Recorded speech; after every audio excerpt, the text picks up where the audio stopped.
A great problematic is occurring nowadays more than ever.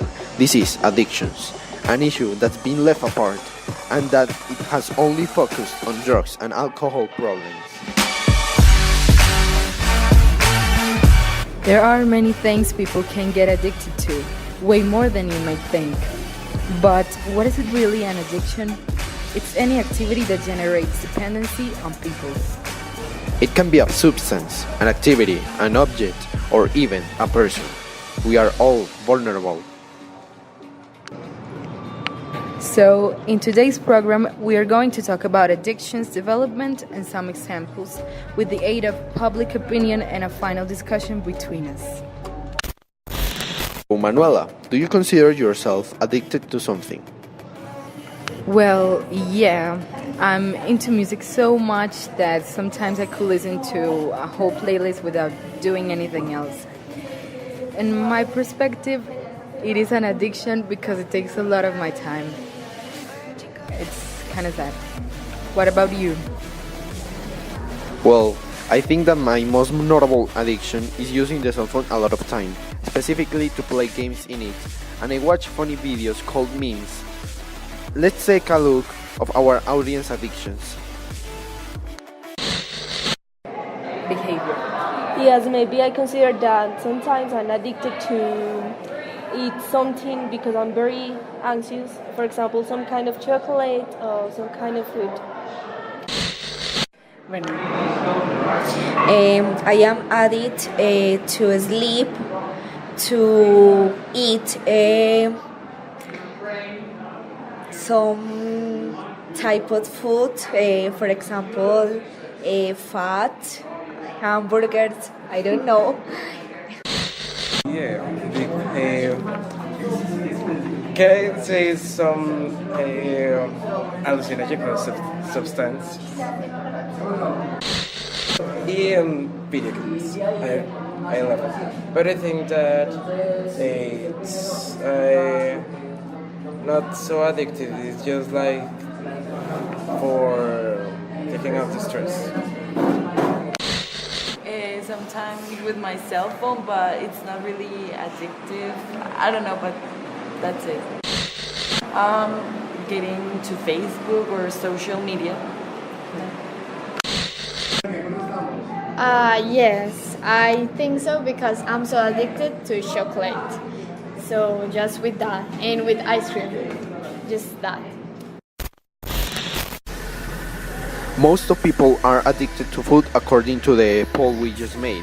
Also, there was one person who mentioned its preferences to hallucinogenic substances, which didn't surprise us, because these days more and more people around the world are starting to use them. Manuela, what do you think about hallucinogens and their influencing people, especially teenagers? In my perspective, people tend to lean into these things with the purpose of finding pleasure and distracting themselves from reality.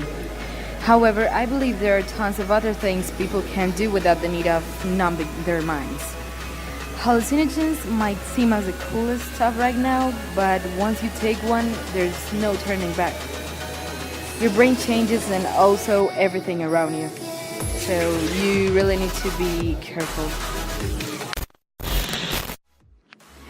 We have discussed its definition and the effects of addiction in people, but let's talk about its causes. For that reason, let's see what people think that makes someone more likely to get addicted. I think that there are many aspects. For example, when someone has a lot of time, a lot of free time, and maybe monotony every day. For example, they need to find other way to do something to be entertained. So, maybe friends can have a big influence to become addicted.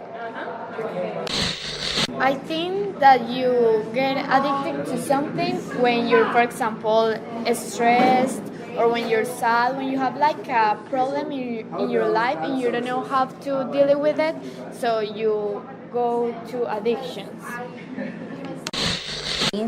Alone, work too much, Because people like how they feel when they are I don't know, with that person or making some actions. When someone has family problems, or maybe when a person doesn't have like free time activities, activities to do in his free time. It is very interesting because most of the people agree mentioning personal problems, loneliness, and monotony in their lives. For example, working all the time. Also, one of them told us that friends are important factors that make a vital decision with relying the risk of being addicted. In my opinion, these factors are quite influential in a person to be part of this kind of problem. But in my point of view, I think that a good education and great determination can prevent instead of regretting. I found a very interesting statement. It says we are living in a culture of addiction. Let's see if the audience agrees with it. Yes, I completely agree with this statement because I think that today technology, advertisement, and many things make us feel addicted. For example, today it's very common become addicted to drugs. Maybe with the consume is very common, but more in girls. Yes, I agree because everyone has like addiction, even is like a little addiction or is like so important like drugs or alcohol or something like that. We're always like in addiction, for example, of I don't know, of doing homework. I think that nobody, but that can be an addiction, and it's because nowadays everything is so like so I don't know how to say it, like so stressful. So for that, everyone is like in addiction to get over that thing that you're stressed. We live in a culture of addictions because the own culture makes the opposite to feel us better in their own culture. Yeah, because we're all addicted to something. Maybe in a low level or something less dangerous. But yeah, we are addicted to everything. A very well-known effect of the addictions and the people who suffer them is the abstinence syndrome. Can you tell me in what consists this syndrome? Of course, it's the effect on the body and mind that occurs when suddenly stop anything that generates the addiction and your body starts asking for more, usually a higher dose, becoming more tolerant to it, and as the tolerance grows, so does use. A clear example of this is heroin. When you are addicted to this substance and you stop to consume it, your body starts to feel so sick that you need more of this drug to satisfy yourself. A great question that has emerged these last years is, does the abstinence syndrome occurs in all kinds of addictions, or it occurs only in specific cases? Let's hear the public opinion right now. Yes, I could say that abstinence could be present in almost every addiction because it's like a stage of the addiction, because first you become addicted and then when you are completely in this world it's very difficult to leave the addiction away. So I think that yes, it's an important part of the addiction. In few cases, because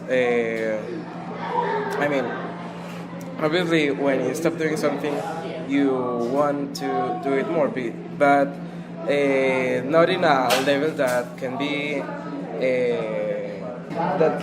bad for your health or psychological health.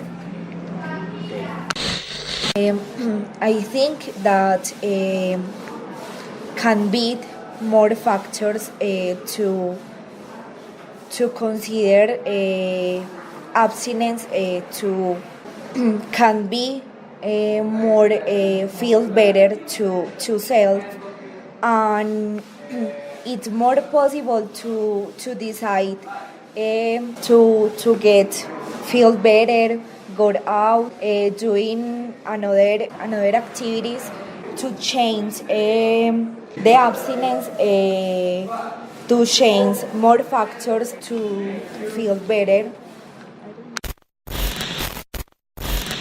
In the 20th century, there were a series of experiments in which a rat was put in a cage with two bottles, plain water and water laced with heroin. The rat drank first from the bottle with heroin and kept doing it, becoming obsessive. Then, in another cage, many rats were under the same conditions. Only this time, 90% of them drank just water.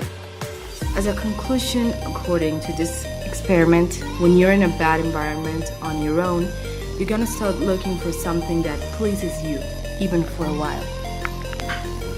That's all for today, and thanks for listening us. We invite you to follow us on our social networks, where you can discuss about next topics and listen to our past podcasts. This is Sensitive Opinion with Ricardo and Manuela, and we hope you have a nice day. Bye!